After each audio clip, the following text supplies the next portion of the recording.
L'altro modo utilizzato per suonare i brani tradizionali in tonalità maggiore, anche se molto meno utilizzato nel modo ionico, è il modo misolidio. È la scala utilizzata ad esempio sulle scozzesi Highland Bagpipes.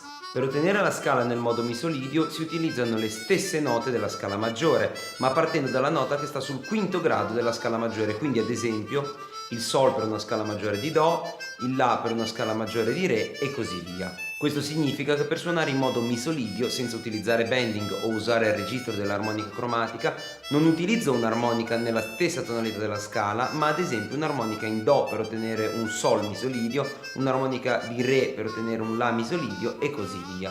Su una normale armonica diatonica a 10 fori accordato secondo lo schema Richter siamo in grado di suonare una scala in modo misolidio partendo dal sesto foro soffiato fino al nono foro soffiato.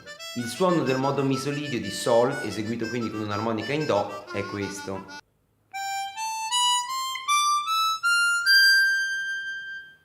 Se usiamo lo schema del circolo delle quinte, possiamo notare che il Sol segue immediatamente al Do. Se per suonare in modo ionico utilizziamo l'armonica nella stessa tonalità della scala che suoniamo e ci troviamo in prima posizione, per suonare in modo misolidio suoneremo in seconda posizione. Il modo misolidio è molto simile al modo ionico e si differenzia per una sola nota, la settima, che è maggiore nel modo ionico e minore nel modo misolidio.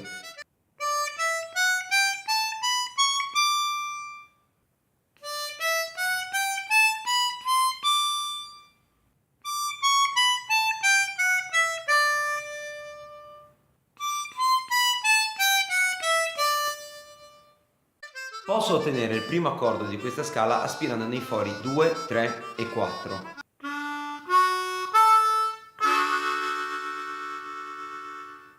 Aggiungendo anche il quinto foro si ottiene un accordo di settima e questo è uno dei motivi principali per cui l'armonica nel blues viene suonata spessissimo in seconda posizione.